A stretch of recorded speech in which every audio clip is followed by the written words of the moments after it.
All right, YouTube, how you doing? Welcome back to the channel. Welcome back to the MLB. What do you mean it's time to get back to work? I have been working. Yes, I made my MLB video, the Home Run Derby. Yeah, all the picks lost. It doesn't mean I didn't work to make it. And I made my British Open picks video. Just because nobody's watching, that doesn't mean, again, I didn't work to make it. Alright, fine. Let's get back to the MLB, baby. It is July 19th. We got a pretty full MLB slate to dive back into in today's video. Like we always do, we're going to go through each and every one of these games. I'm going to give you my lean on the side. I'll give you my lean on the total. We'll talk about any other plays like player props that we like within the game as well. But as always, guys, keep an eye on the pinned comment for all of my final plays. If you do want to be a guppy and fade me, or if you do want to ride with me, all of my final plays will be in the pinned comment. Last day before the All-Star break, we closed out with a pretty damn strong day, 5-1. Now, unfortunately, our last pick, which was the most juiced play we had, was JP Crawford. I think he was 0 for 3 or 0 for 2 at the time, and I'm looking for under 1.5 bases, and wouldn't you know it, a nice little meatball, hanging curveball, JP Crawford hits it into another area code. So, unfortunately, that home run killed us for a potential 6-0 sweep, but 5-1 night, cannot complain about that, other than me complaining about JP Crawford there. But nonetheless, guys, let's keep that momentum going into the second half of the season. I hope you guys did enjoy, some of the videos that we did, whether it's the shorts or the home run derby video in the meantime there. But let's go ahead and jump into today's slate. Actually, before we do, we got to do the unfortunate here. The ride of the day. Gotta drop it. This is drop it. I was gonna say drop the womp womp, but gotta drop it. We had Mr. Smob, which was Al from the previous one. He just changed his username. He hit one for us, and then the Reds team total over 2.5 in the first 5 innings. That unfortunately does not cash. In fact, I want to say they only scored like 2 or 3 runs in general, so just an unlucky spot there. But nonetheless, he did cash one for us, lost this one. If you guys don't know what the ride of the day is, it is simple. All you got to use is that hashtag ride of the day in the comments with your favorite play out there, and whichever comment gets the most likes. So make sure you guys are in the comments engaging with some of these. Whichever one gets the most likes, we will jump on board with that. And if you win, we continue to ride with your pick. If you lose, we got to drop the womp womp on you, and we got to talk about it. But nonetheless, use that hashtag ride of the day in the comments. Hit that like button. Hit that subscribe button. Buckle up for an exciting second half of the MLB season. Let's jump into it. Starting off with the Cubs taking on the Diamondbacks.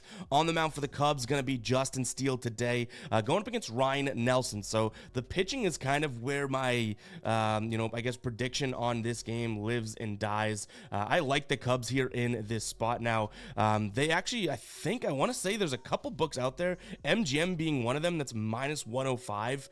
So I think if you can get this quickly, I doubt that that's going to be there. But right, like I said, MGM minus 105. Most other books have minus 140 on it. So either that's a wrong data feed here, or there's an EV play. But nonetheless, even at the minus 140 price tag, I still like the Cubs on the back of Justin Steele. This is up against Ryan Nelson, who I just cannot seem to get behind whatsoever. And both of these teams kind of went into the All-Star break playing some good baseball. The Arizona winning 4 of their last 5, and they dropped the close one to Toronto to close it out. And then the Cubs won their last game. They did split that series against St. Louis, but they'd won 7 of their last 10, including a sweep against Baltimore. So you have 2 hot teams. Give me the better pitcher in this spot. Hopefully he can kind of do something to suppress what Arizona has been doing offensively. So yeah, give me the Cubs in this spot. Keep an eye on the pinned comment to see if we ultimately end up rolling with it. In terms of the total, it's 7.5. I want to say Justin Steele does his job, so maybe we look at Diamondbacks team total under, but you're probably going to have to get under 3.5, which I don't know if I love that. Like, I could see him allowing, 2 runs maybe through the first 5-6 innings, and then the Diamondbacks getting a couple more late against this sort of mediocre Cubs bullpen. So that's the way I'd lean for a total. I don't necessarily want to fade Ryan Nelson and say the Cubs are going to score a bunch, but I don't want to back him and say that this game goes under either. So the total is probably Arizona team total under or nothing for me. Cubs money line may be my strongest play in this game, but even still, that Diamondbacks offense has been legit. So make sure you're aware of that, heading into this one if you do want to ride with the Cubs money line. All right, next up we have Pittsburgh taking on Philadelphia. Philly's definitely, juiced to some degree here at -150 on DraftKings, -155 on ESPN Bet, but I still think that that's the play. You have Aaron Nola going up against Martin Perez here, and I think that that's obviously a good spot for the Phillies. Perez is going to throw a bunch of sinkers. Philly's the second best team in the league when it comes to runs above average, hitting the sinkers. Nola throws a bunch of different pitches, none of which, Pittsburgh really can zero in on and be a good team again. So I think you have probably a juiced play, but potentially a juiced play worth playing here. Philadelphia headed into the All-Star break kind of up and down. They lose a series against Oakland. Pittsburgh playing good baseball, but they played Chicago to close out the season, to close out the half season there, and swept them. So it's like one team probably comes into this with a little fire under their ass. The other team maybe feeling a little bit too complacent. Oh, we swept Chicago. It's like big deal, right? So for the price that we have at right now, I wouldn't go beyond -155 here. Like I wouldn't get into the -160s, but I can get behind Philadelphia here on the money line. I'd also consider them if you wanted to take a peek at just looking at, Philadelphia first 5 run line. Right now, you can get good odds with that. First 5 run line, which is -0.5. I believe you're looking at, let's see, -105, near even odds over on ESPN. So Philadelphia all the way for me in this one. They have the better bats, the better, pitching, obviously, and a slightly better bullpen. So I think this is an all-around good play for Philadelphia. No major player props I'm loving in this one either. In fact, I'm going to be pretty conservative with player props, and even these in general. Like I might start throwing out, just like we did at the beginning of the MLB season, more half unit plays, because these guys did have like a week off. You know what I mean? Like we don't want to just jump right back in and act like everyone's in the flow. So be conservative heading out of the All-Star break. Keep all your strategies that were working and all that. It's the same sport, nothing changed there. But in terms of, if you love something, don't go and throw 2 units on it or hammer it or anything like that. Be conservative to start the second half of the year here.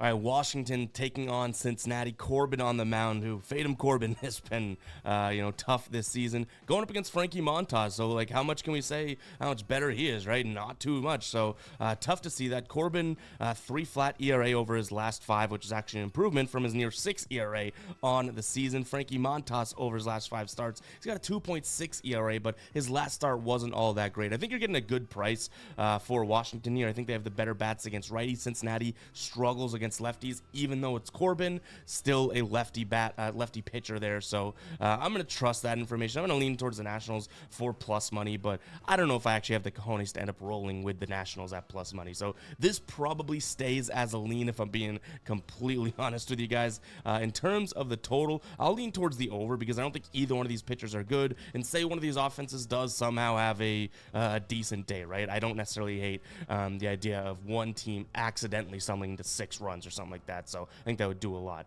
From a player prop perspective, I like Frankie Montas over 1.5 walks. This isn't a Washington team that walks a hell of a lot. I'd say that, but on the road, Frankie Montas has a near 14% walk rate this season, and he's hit the over here in 8 of his last 10 games, and 10 of his 17 on the season, but in 7 of his 8 road games. So I like Frankie Montas over 1.5 walks. Right now, best odds out there look like -145 on BetMGM.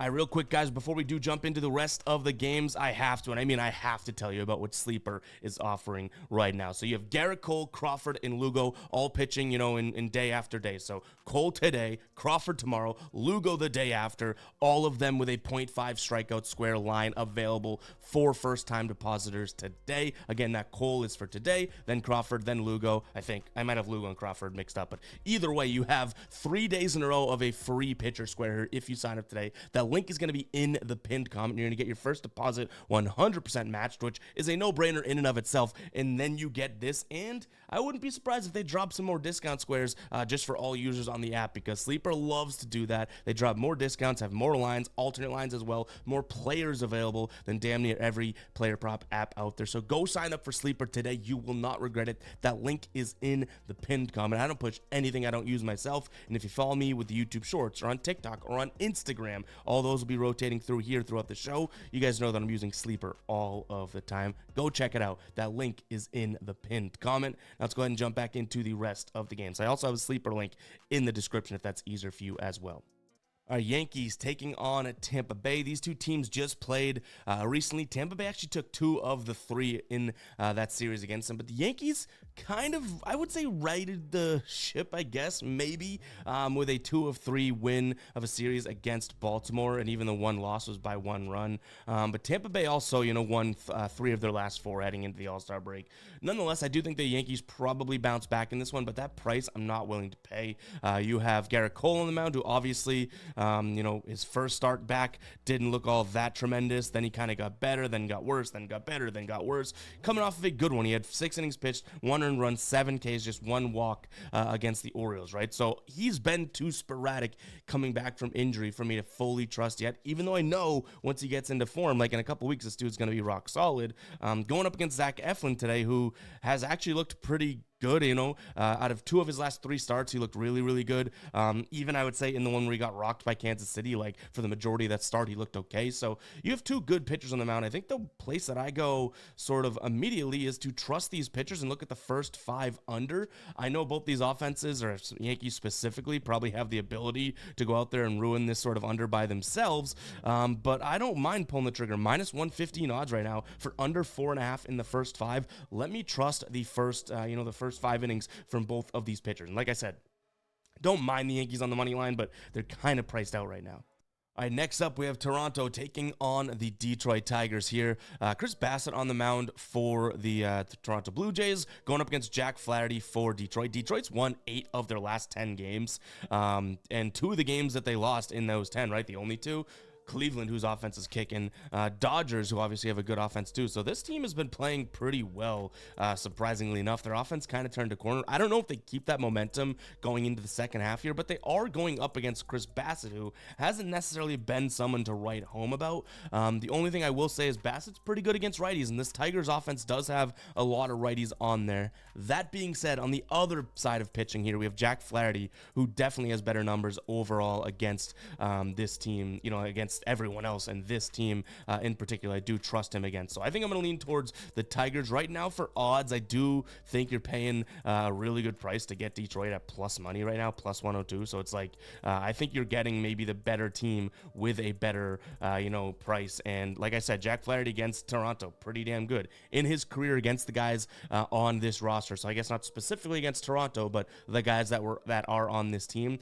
69 nice plate appearances, 150 average against, a 32% K rate, expected batting average of 177, ex-WOBA of 271, ex-slugging 282. So could be a Jack Flaherty day for sure. Now, we look at this total, I do think it's fairly low, especially if the Tigers offense continues to play well and Bassett kind of continues to stink it up. So at some point I look at this and I say I want to roll with the under, but that would be backing Chris Bassett too much, right? So maybe this is, a Blue Jays first 5 under, maybe if we can get some good odds or something like that, because again, like if you're looking at them first 5 under right now, I want to keep an eye on it, but even first 5 under, you're looking at 1.5 runs for plus 100, like Flaherty could have a good game and still allow 2 runs in the first 5. You know what I mean? So kind of a shot in the dark there if we did want to roll with that. But I don't know if I can trust Bassett to hold down the Tigers. So I'd lean under, but I might tinker that to a first 5 under for the Blue Jays overall if I'm thinking that. All right, Cleveland taking on San Diego in this one. Cleveland headed into the break, not playing their best baseball. San Diego, also same exact thing. They lost, I want to say 6 of their last 7, and, wasn't exactly the hardest of competitions. I'm not going to make light of it. It was Arizona, Seattle, Atlanta, so it's not like they played some stinkers, but nonetheless, still not playing the best baseball. And they're going up against Tanner Bybee today, who I do think is the better pitcher when compared to Matt Waldron here. So I think I'm going to lean towards Cleveland. I just don't know if I like that price tag of minus 148 because I just said Cleveland also didn't really head into the break, playing all that well. And though they're a good offense, it's not exactly the hooting and hollering, like back that offense every single day of the week offense that we'd like to see. So there are some question marks here if you are going to be looking at, a heavy lean towards Cleveland. But I just really can't get to the San Diego side of things whatsoever. So that's sort of where my mind gets made up there.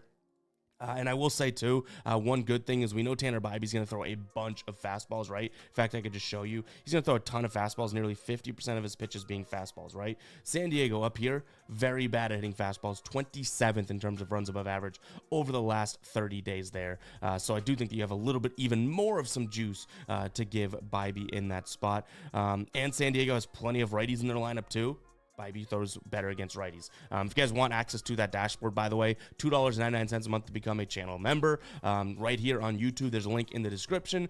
You should also find, if you're subscribed, there should be like a join button right next to the subscribe button, wherever you find that. So go ahead and check it out. You get a link every single day. It's a great place to start your research. We put a lot of effort. We built that dashboard. It's just Google Sheets. You get a private link every day, that type of thing. So no like gimmicks or anything like that. It's legit just data flowed in that really helps your research. But back to this game. In terms of a total, it's sitting at 7.5. I think that could be a little low, but again, this Cleveland offense hasn't looked all that great, and I'm trusting their pitcher, Tanner Bybee. I guess I'll have to lean towards the under, even though it's not necessarily my favorite spot here. Another spot that I don't mind taking a peek at is going to be David Fry here, under 1.5 hits, runs, and RBIs, minus 120 right now over on DraftKings. He's hit the under in 7 straight games and in 9 of his last 10. Against right-handed pitchers, in his last 10, he's gone 10 for 10 on the season. He's hit it in 69% of games, and at home against a righty, 67. So I like this spot for him, unless he has some sort of change of heart and he's going to go crazy after the All-Star break. I like David Fry under 1.5 hits, runs, and RBIs. All right, Miami taking on the Mets, and this is where you kind of know that the All-Star break matters. Like right now, you have Edward Cabrera on the mound for Miami, who, not necessarily a stud. He's been good at home. Going up against Sean Manaea, who's having a good season for the Mets, but the Mets are only minus 125 favorites right now. They're obviously the better team. They won 7 of their last 10 heading into the break. Miami opposite. They literally were the opposite of that. 3 of their last 10 heading into the break. So I don't necessarily see why the Mets are such short odds to win this game. But maybe I'll roll with it. Maybe I'm missing something from an injury report or something like that, because, again, like this truly is something that I feel like we're missing. But I've seen Nimmo, Lindor, Alonso, Martinez, most guys that I like to see in their lineup are in their lineup today. So unless I'm having a mental brain fart here, I'm kind of confused as to why the Mets have such good odds here. But, again, it could just be the All-Star break. So let me know in the comments if you think there's a reason as to why we're seeing that. I know the Mets haven't been as good on the road, I guess you could say, as they are at home. But, again, they have the better pitcher, the better bats here. Maybe you could say they have a worse bullpen, but at that point, then just take them on the first 5.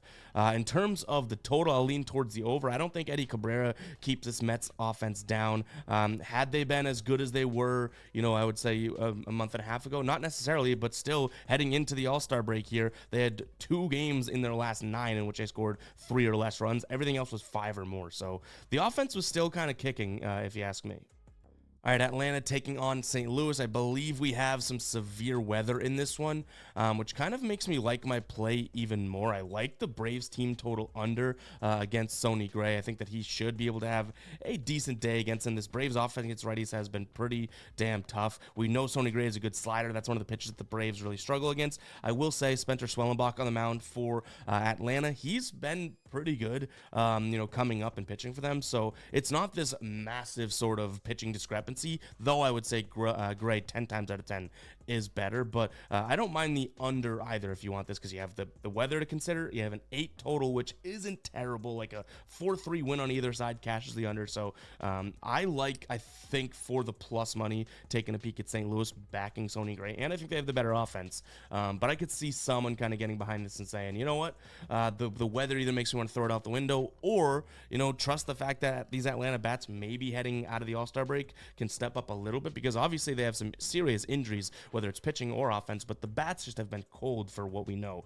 from this Atlanta team. But I'm kind of trusting what we've seen more recently, so I'm going to lean towards the Cardinals in this one for some good plus money. I think you can get like plus 115 right now, and then a slight lean towards the under, but even a potential lean towards Atlanta's team total under. All right, Texas taking on Baltimore. Definitely one of the games that I'm more excited about than some others. We have Nate Eovaldi on the mound for Texas, going up against Corbin Burns for Baltimore here. Obviously, two really good pitchers. I do think Baltimore has a couple more edges in this spot. I don't even know if Nate Eovaldi is confirmed, but I'm pretty sure he's the pitcher. So obviously, everything I'm about to say gets thrown out the window if he's not pitching. But nonetheless, you have Baltimore. I do think is the better offense, though they just didn't really head into the break that great. So this is how I'd say, and make with it what you will, right? Baltimore and Texas, I think that you have obviously two studs, so they almost cancel out on starting pitching. I would give a little bit of a pitching edge to Eovaldi because he's at home, right? But I would also say that, you know, in terms of pitches that the two teams hit well, they match up pretty well against these pitchers, so just saying that. But nonetheless, then you go bullpen. Baltimore has a slightly better bullpen, so now it's obviously like kind of 1-1, right? Point for Texas with the starting pitching because of all these home. Point for the bullpen for Baltimore. You go into batting. Baltimore definitely has the better bats here in the last 30 days against righties. Both these guys are righties, so now all of a sudden it's 2 points for Baltimore, 1 for Texas. But Texas has been on a little bit more of a tear than Baltimore. I don't think they've lost a series in who knows how long. They won 7 of their last 9 games heading into the All-Star break, and Baltimore lost, what was it, 5 of their last 6? Like, yikes. So I do think that there is a path to getting to Texas here, but Baltimore was on a skid. I think what they needed was a break. Now they have their ace on the mound. Their offense should be fired up. Give me Baltimore here in this spot. I hate the idea that you're paying minus 130 odds for them, to be honest, but to me, they just have the better offense, and with that break, like we're talking, one of the points that I made for Texas was the momentum they were building. Who knows what comes up with that momentum with the break, right? So I'm thinking that Baltimore had a rest that they needed, and now they kick it back into the gear, especially with Burns on the bump. And total wise, both these pitchers are so good. It's almost like I want to take the first 5 under and then the full game over. So in terms of that 8, I like the over, but I could definitely see myself convincing myself of, you know, taking a first 5 under, trusting that both these pitches will be pretty, pitchers should be pretty damn good. So keep an eye on the pinned comment. I don't know if I want to like kind of, you know, play with fire there because again, both these offenses can put up numbers, but both these pitchers can shut down anybody. So that's kind of a spot in which sometimes it pays to just stay away from a bet like that, especially out of an all-star break. And no major player props here in this spot. I know we haven't had many player props, but like I said towards the beginning of the video, not trying to force anything. A lot of guys, we want to sense the trends and how they're doing and all that. And if we don't just have like what seems like a slam dunk spot, I don't really want to take a flyer on player props. So apologies that there's not many player props talked about in today's video, and they're really, I don't envision any more with the few games we have left. But keep an eye on the pinned comment. Anything we throw in there, obviously we like a lot. And feel free to hit me up in Discord if you want to know why I took that, if we didn't talk about it in the video or anything like that. That Discord link's in the description as well. We have like nearly 8,000 people just talking about sports. It's great. Go check it out, the Discord. All right, KC taking on the White Sox. Not exactly a game in which I'm, you know, drooling to get to or salivating to get to. So Kansas City has some sort of a money line parlay favorite. In terms of the total, I'd say maybe the over, because I could see, you know, Chris Flexen allowing a few runs here, but also the White Sox, like somehow Michael Wacha's been pitching pretty well. I could see him having like one off game against a random team like the White Sox, so I'll lean towards the over, but you could probably tell how quickly we're moving through this. Not exactly my favorite game to dig into.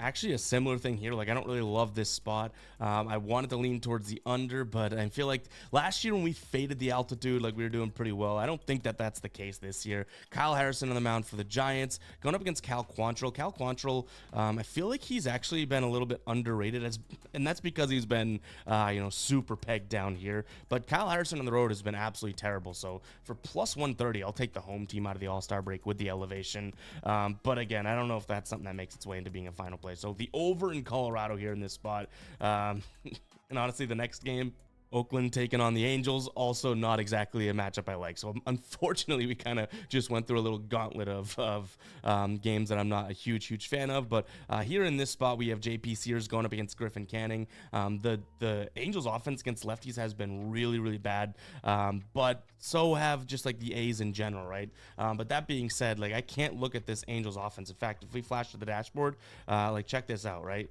They're like literally bottom of the league in almost every crucial stat against lefties. So yeah, to me, this is probably Angels for plus money or nothing, but it's probably going to be nothing in all honesty. In terms of the total 8.5, I don't see either one of these offenses putting up a huge number, so I'd lean towards the under. Now, I promise the next 2 games are actually worth diving into, but if you made it this far into the video, guys, go ahead and comment 23.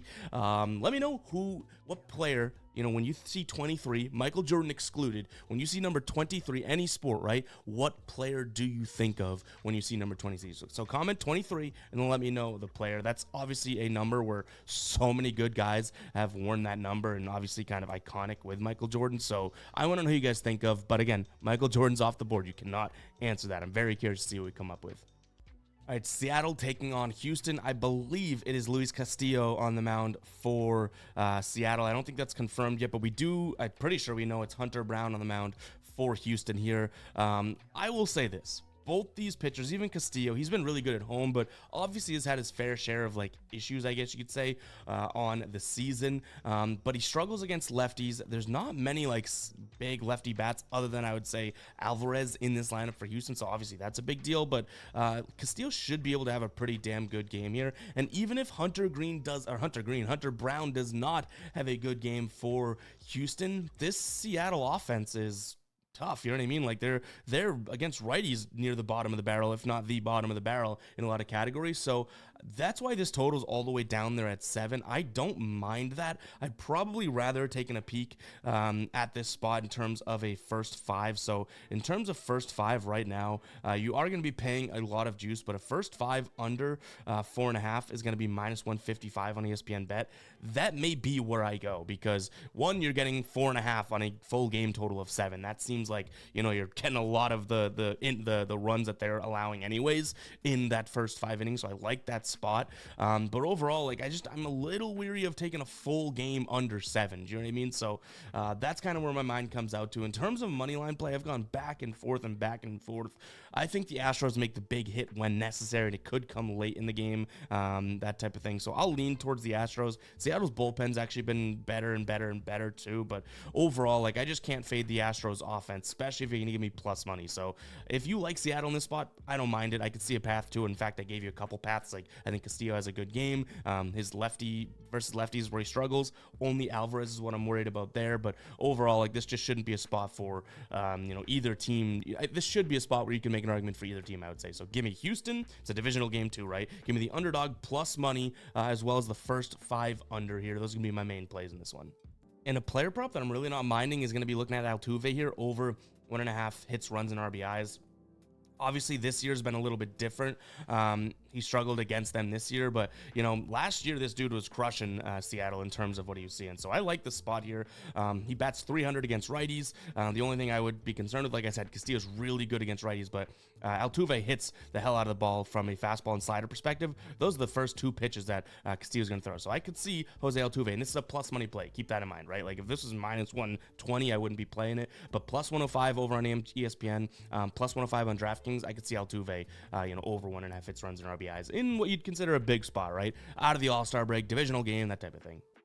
All right, we got the Dodgers taking on the Red Sox. Now, this is not a biased play, but I don't mind the Red Sox here. For the odds you're getting, they were a hot team heading into the break, plus 125 right now on the money line. I don't hate that whatsoever. The play that I might consider even more, though, would be the over 8.5. Both these teams have the power to do it. You have Pivetta on the mound for the Red Sox, who he's been really good on the road this year, but the Dodgers can hit anybody, you know what I mean? And then Gavin Stone on the mound for the Dodgers doesn't scare me all that much, especially at home. So yeah, give me the over in this spot. That's probably my main lean here, over 8.5, but call me biased. I don't think I'm coming from a biased spot, but overall, I just think that, this is a spot where the Red Sox are plus 125. You're getting good odds against a team in which they definitely have the ability to beat. But guys, that is going to wrap it up for our comeback video here. Very, very excited for MLB to start. Yes, it was a little bit more, nonchalant, lackadaisical, being able to take some days off, sleeping in a little bit. But you know what?